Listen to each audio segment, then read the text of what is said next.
Look at what he's gonna sell. Watch, listen. Byzantine Empire, when they were cast out of Jerusalem. Look, talking about the Jews. And Omar, it was the Christians and them that had problems. It was the Christians that would always try to throw them out of their countries. Maybe justified. I don't know exactly. You hear what he said? The Christians threw out the Jews out of their lands, and the Christians were the ones who persecuted Jews, and the Jews were not at peace when Christians were in power. But now watch how he's going to show you. But look at Islam. Watch. And Lofton says nothing. Look.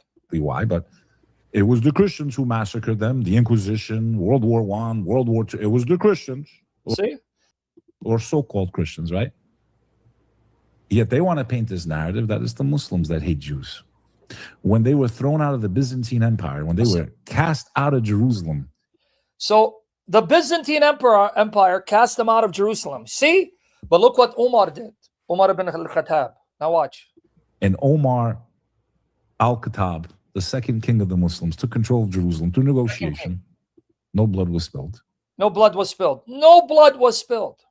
None. Nada. Zip. But he doesn't tell you what Muhammad did to the Jews in Medina, Yathrib, when they were already there settled and they owned the land and they owned the produce, and only allowed them to stay there if they gave him 50% of what they produced until they decided to expel them. And he doesn't tell you Umar expelled every one of them and got rid of them from the Arabian Peninsula. That part he doesn't tell you, does he? From the Byzantines.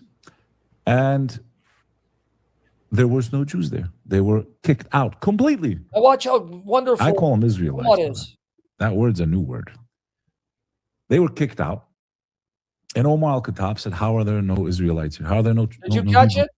What Michael Lofton just did? You see what he posted on the screen, guys? Facts. Caliph Umar ibn al-Khattab allowed Jews to return to Jerusalem after he conquered the city in 637. Do you see what Michael Lofton did? He's helping him. Who do you think put that on the screen? Not him. Not him. See that? He's helping him. A few minutes and we're going to get into the topic. If you want me to, if you're tired, I'll just call it a night. Are you tired or are you up? Jews here. There's no Jews here. And he ordered his people to bring and resettle 80 families back. If it's in Islam's doctrine to massacre and hate Jews, then why in its inception, 5 years after the life of the Prophet Muhammad, peace be upon him, 5 years after his life, they went and brought the Jews back to Israel? See, this is what we call straw man, red herring, smoke and mirrors. Because who told you that we teach that Islam says eradicate all Jews and Christians? You stupid, fat, brain ass. The argument isn't Islam wipes out Jews and Christians. The argument is Islam subjugates Jews and Christians in order to extract money from them, jizya, in order to then humiliate them and belittle them. And they have to then accept the terms of those conditions, or they will be killed or expelled. And if you're talking about expelling, can you explain what happened to the Jews in Medina when your prophet came? They owned all of Yathrib. They owned the agriculture. What happened by the time Umar became caliph? They were all thrown out. I'm on a live stream. What's going on? All right. With me there? You see that? You explain that to me, if that's what our faith teaches. All of them that push this, because like I said earlier, I can admit as a Muslim, there's definitely extremists. Some of them were created because of all these policies. We can't neglect that fact, because I don't know how you would feel if someone invaded your nation, dropped bombs on your head, wiped out your family. You'd probably want to seek revenge the rest of your life, brother. And then there's just some that are Did you catch what he just said? You see now how he's justifying the terrorism? Well, brother, Hamas and Hezbollah, how would you feel and how would you react if they take over your land and then they just murder your family members and take your homes? You see how he wants to try to justify terrorism and shift the responsibility from terrorists to Israel? And not a peep from Michael Lofton.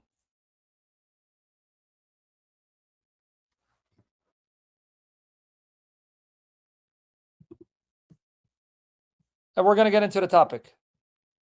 But you're talking about a small pocket. Small pocket. We can't say that they have extremists. So the Jews are the only ones that every group, you have Rohingya being burned alive by Buddhists. Supposedly Buddhists are the most peaceful. Burning, genocide. Buddhists have extremists. You're going to tell me the Jews don't? Can you honestly tell me they don't have extremists? Feminism. Okay, you see that right here? Look, Has another extremism. fact. Want to emasculate men completely. 5 years after his life, they went and brought the Jews back to Who's putting up these facts for him? You explain that to me, if that's what our faith teaches.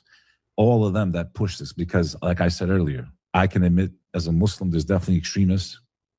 Some of them were created because of all these policies. We can't neglect that fact, because I don't know how you would feel someone invaded your nation, dropped bombs on your head, wiped out your family. So now let's flip it. Then how would you feel by Christians reacting, sending forth soldiers in the Crusades because Christian lands were ransacked, taken over by the Muslims, lands owned by Christians. Muslims came and attacked.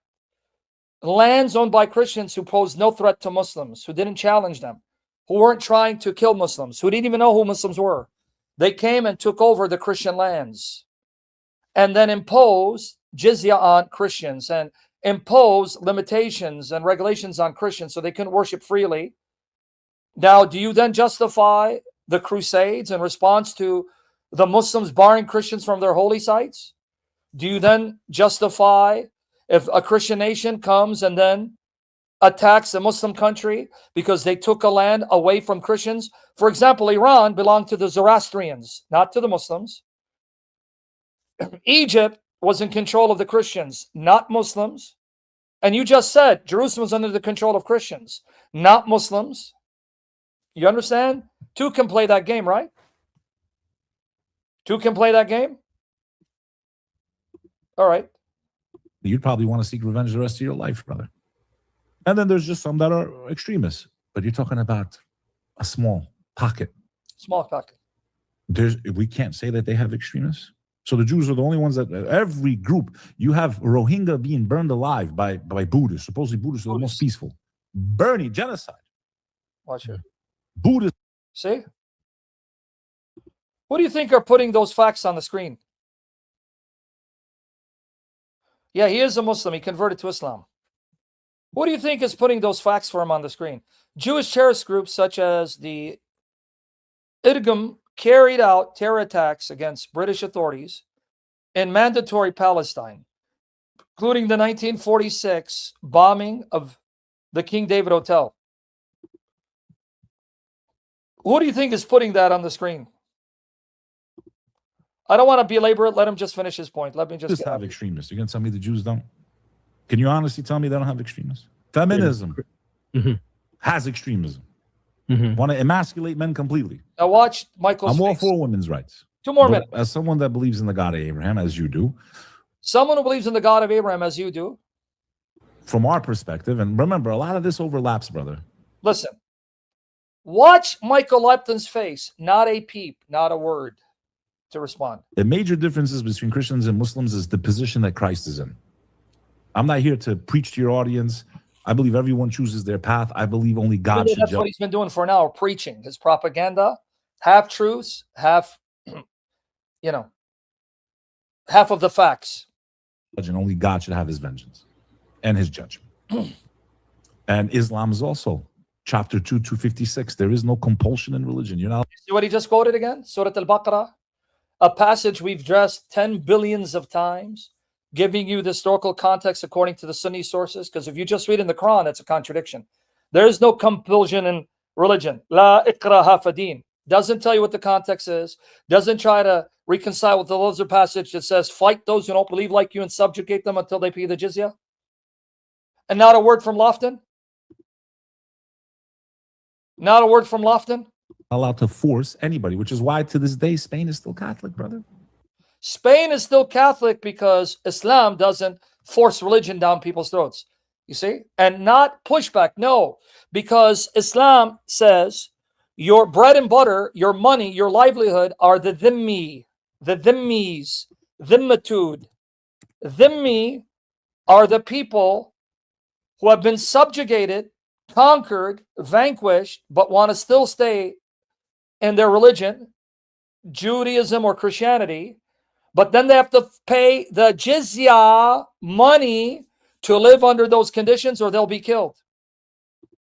That's why Christianity wasn't wiped out. Still Catholic. Still Catholic. But getting back to the point. Even though the Catholics had to come back, reclaim Spain for the Catholic Church because the Muslim hordes had taken over. Hordes, H-O-R-D-E-S. You know, we have a lot of things in common, right? John the Baptist. Who chopped his head off? John the Baptist. Wasn't the Muslims. Wasn't the Arabs. Wasn't the Arab, wasn't the Muslim. You know the history. We believe he's the Messiah. Not a word of refutation. And we're going to end it right here after this. Which means the anointed one. We don't believe he's divine. That's the major difference. There's other sects of Christianity. Did you see it? He nodded his head. Yeah, we believe the anointed one, Messiah, is anointed, but we don't believe he's divine. Now watch what he's going to talk about Christian sects. Varieties of Christianity. Watch here. Wasn't the Muslims. Wasn't the Arabs. You know the history. We believe he's the Messiah, which means the anointed one. We don't believe he's divine. That's the major difference. There's other sects of Christianity that didn't believe that also. See that? Christians didn't have it right either, right? In Europe, they killed each other for centuries, brother. Protestant and Catholic, the Huguenots. Huguenots. Hundreds. They killed each other.